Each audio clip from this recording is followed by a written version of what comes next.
मात्र एक या दो अक्षर ही जानते हैं, अल्हम्दुलिल्लाह और अस्सलाम वालेकुम, इसके अलावा इन्हें कुछ नहीं आता। अगर वो 2 कौड़ी का इंसान आकर एक मस्जिद को ध्वस्त करके चला जाए, एक मंदिर को ध्वस्त करके चला जाएगा, और 2 कौड़ी के उसके वंशज हुमायूं हो, बाबर हो, शाहजहां हो, अकबर हो, जो भी हो, तो 2 कौड़ी के तुझे जितने भी इंसान हो, तो तुम्हें जेल में नहीं, तुम्हें कब्रिस्तान में भेजेगी भाजपा की सरकार।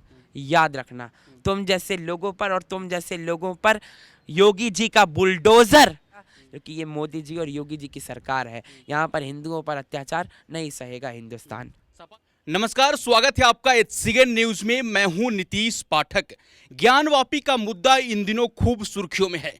ज्ञानवापी मुद्दे पर जमकर राजनीति भी हो रही है। ज्ञानवापी मुद्दे पर लोग अपना अलग अलग राय भी रख रहे हैं। इस मुद्दे पर अपना अलग अलग विचार भी प्रकट कर रहे हैं।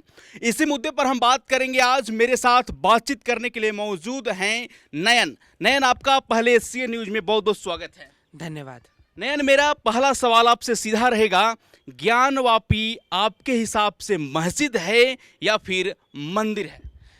मेरा सीधा सीधा जवाब है कि ज्ञानव्यापी मस्जिद नहीं कह सकते आप, उसे ज्ञानव्यापी मंदिर कहिए, क्योंकि वो सैकड़ों सालों से और कथा अनुसार भी, शिव पुराण के अनुसार भी, गरुड़ पुराण के अनुसार भी, श्रीमद् भगवत कथा के अनुसार भी, और उसके खंड ग के भाग 2 के अनुसार भी मस्जिद नहीं मंदिर ही है। तो उसको मस्जिद कहना पापियों की निशानी है, जिसमें असदुद्दीन ओवैसी का नाम सबसे ऊपर आता है, जो कि राक्षस प्रवृत्ति के बन चुके हैं, और जिसमें ऐसे ही तथाकथित सारे टेढ़ी और तिरछी नाक वाले यूपी के बड़े बड़े नेताओं का नाम शुमार है। लेकिन मेरा आपने जो राय जानी क्या वो मंदिर है या मस्जिद है, वो स्पष्ट रूप से एक मंदिर है, क्योंकि अगर आप देखेंगे तो बहुत अच्छी मुगल क्रांतिकारी होते थे, बहुत ज़्यादा अच्छे। वो जहाँ भी जाते थे, जिस भी तरीके से जाते थे, वो वहाँ पर मस्जिद, मंदिर को तोड़ के मस्जिद बना देते थे। एक कथा बहुत प्रचलित हुई है और ये कथा बिल्कुल सत्य है। ये कथा औरंगजेब ने अपनी खुद की ऑटोबायोग्राफी में भी प्रचलित करी है, जो 96 पेज के उसके आधार पर है।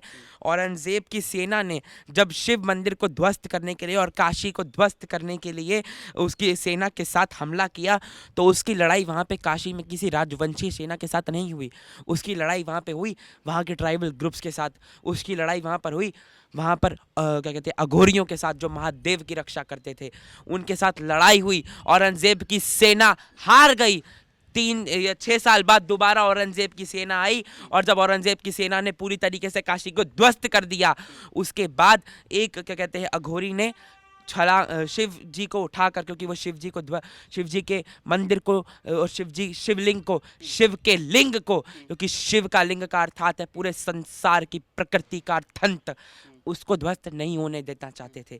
इसीलिए वो आए, उन्होंने नीचे किया और छलांग लगाकर वहाँ पर कर दी, जिसे आजकल ये लोग फव्वारा कहते हैं।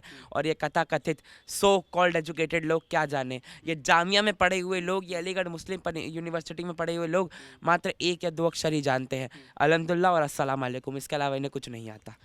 देखिए, बहुत अच्छे होते थे मुगल एम्पायर के लोग, आप उन्हें बुरा कह रहे हैं।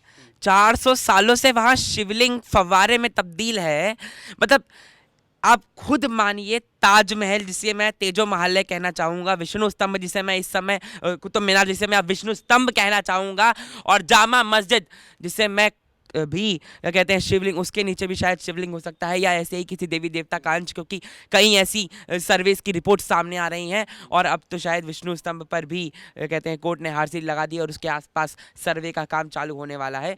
तो इन जैसे लोगों को मस्जिद और मंदिर से सिर्फ इतनी ही परेशानी है, क्योंकि मंदिर मस्जिद में इनकी ये दिक्कत है, क्योंकि अगर वहाँ पे मस्जिद चला गया तो इसके बाद मुस्लिम पर्सनल लॉ बोर्ड, इसके बाद असदुद्दीन ओवैसी किसके नाम की राजनीति करेंगे और किसके कारण की राजनीति करेंगे। और जो आपका सवाल था वो बिल्कुल स्पष्ट और बिल्कुल सरल था कि इनका दिमाग ध्वस्त हो चुका है, लेकिन ये मंदिर को कितना ही कह ले, वहाँ मंदिर तो बन के रहेगा, क्योंकि आपके 400 साल की कयामत की रात तक वहाँ मस्जिद था, लेकिन उससे पहले 4000 साल से शायद वहाँ पे मंदिर भी था।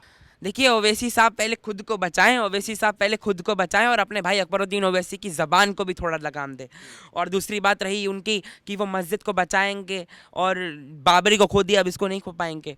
बाबरी को आपने कहाँ खोया था साहब? बाबरी को तो हमने खोया था, बाबरी को नहीं, राम मंदिर को खोया था हमने। शिव जी की त्रिशूल पे बसी नगरी काशी, काशी विश्वनाथ महाकाल की नगरी, उस नगरी में जहां हमारे शिव जी का सबसे ज्यादा स्थंत माना जाता है, गंगा के किनारे बसी वो नगरी, वहां पर एक आक्रांता आकर, बाहर का आक्रांता जो ना कहते हैं हिंदुस्तान का था, ना पाकिस्तान का था, ना बांग्लादेश का था। यहाँ पर हिंदुस्तान, बांग्लादेश और पाकिस्तान इसीलिए क्योंकि वो उससे पहले भी हिंदुस्तान का हिस्सा थे, अखंड राष्ट्र थे।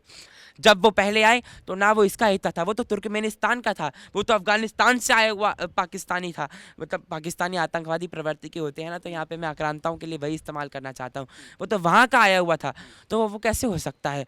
अगर वो 2 कौड़ी का इंसान आकर एक मस्जिद को ध्वस्त करके चला जाए, एक मंदिर को ध्वस्त करके चला जाएगा, और 2 कौड़ी के उसके वंशज हुमायूं हो, बाबर हो, शाहजहां हो, अकबर हो, जो भी हो, तो 2 कौड़ी के तुच्छ जितने भी इंसान हो, वो सारे वन लिस्टेड आकर उसको ध्वस्त करके चले जाएंगे, तो आप हिंदुस्तान में रहकर ये नहीं बोल सकते कि बाबरी को हम बचाएंगे, क़यामत की रात तक हमने इसको खो दिया। इस देश की 80% आबादी ने जिस चीज़ को खोया, जिस शिव जी को खोया, मैंने ट्वीट किया था, श्री रघुनाथ के लिए तो 500 साल भी इंतजार कर लिया, लेकिन देवादिदेव महादेव के लिए, देवादिदेव महादेव के लिए 5 दिन भी इंतजार नहीं करूंगा। और अकबरुद्दीन ओवैसी, असुद्दीन ओवैसी जितना भी कहे, वहां मंदिर तो बन के रहेगा। हर हर महादेव। देखिए, मोदी जी को धृतराष्ट्र बताने वाले ये 2 कौड़ी का इंसान क्या जाने, ये खुद ही धृतराष्ट्र है। पाकिस्तानी आतंकवादी प्रवृत्ति का ये इंसान मोदी जी को धृतराष्ट्र कह रहा है, उस इंसान को धृतराष्ट्र कह रहा है जो जापान में अभी लगा हुआ है। जितनी देर में ये कुत्तों की तरह भौंक रहा है ना, उतनी देर में शायद मोदी जी वहाँ पर जापान में जाकर जापानियों के सामने भारत का सीना चौड़ा कर रहे हैं। जितनी देर में ये 2 वचन देता है, उतनी देर में मोदी जी जर्मनी जैसे देशों में भारत का नाम ऊंचा कर कर और तिरंगा लहरा कर आ भी जाते हैं। तो तुम जैसे लोगों के कहने से कोई फर्क नहीं पड़ता। और बात रही मोदी जी के समर्थकों की और जेल भरो आंदोलन की बात करने की, तो तुम्हें जेल में नहीं, तुम्हें कब्रिस्तान में भेजेगी भाजपा की सरकार। याद रखना, तुम जैसे लोगों पर और तुम जैसे लोगों पर योगी जी का बुलडोजर पूरा चलेगा, और तुम पर, तुम्हारी इमारतों पर नहीं चलेगा, तुम्हारी छाती पर चलेगा। ये भी याद रखना। और तुम जितने जेल भर लो, योगी जी इसीलिए और ज़्यादा जेलों का निर्माण कर रहे हैं। और अब जेलों का निर्माण नहीं होगा, अब फांसी खानों का निर्माण होगा, क्योंकि देश में अगर आक्रांतत्व फैलाया, देश में दंगा फैलाया, तो सिर्फ बुलडोजर ही चलेगा, और उसे रोक के दिखाने वालों की छाती पर चलेगा। देखिए, ताजमहल और लाल किला नहीं, तेजो महालय। सबसे पहली बात तो तेजो महालय और लाल किला पर बुलडोजर, उसके नीचे अगर आप सर्वे करवा के देख लेंगे ना, 2 दिन में ये आकर बैठ जाएंगे। एक कैमरा होता है, जिस कैमरे से आप अभी शूट कर रहे हैं, जिस कैमरे से ये फ़ोन का कैमरा है, वो कभी झूठ नहीं बोल सकता है। सर्वे की टीम में अगर वहाँ पे मुस्लिम पक्ष के लोग भी गए, हिंदू पक्ष के लोग भी गए, तो कैमरा कभी झूठ नहीं बोल सकता है। कैमरा कभी झूठ नहीं बोलता। झूठ बोलता है लोगों का दिमाग, झूठ बोलती है जुबान, झूठ बोलती है लोगों की गंदी मानसिकता, झूठ बोलती है जिहादियों की मानसिकता, और झूठ बोलती है कट्टरवादियों की मानसिकता। लेकिन कैमरा कभी झूठ नहीं बोलता है। कैमरे को झूठा बताने वाले खुद झूठे हैं, वह अलग बात है। और ये जितना भी कोशिश कर ले, हर जगह का सर्वे होगा। हिंदुस्तान में इन्होंने जितने 3000 से लेके 30,000 तक मंदिरों को तोड़कर मस्जिद बनाने थे, सबका सर्वे होगा, सबका नंबर आएगा, क्योंकि ये मोदी जी और योगी जी की सरकार है। यहाँ पर हिंदुओं पर अत्याचार नहीं सहेगा हिंदुस्तान।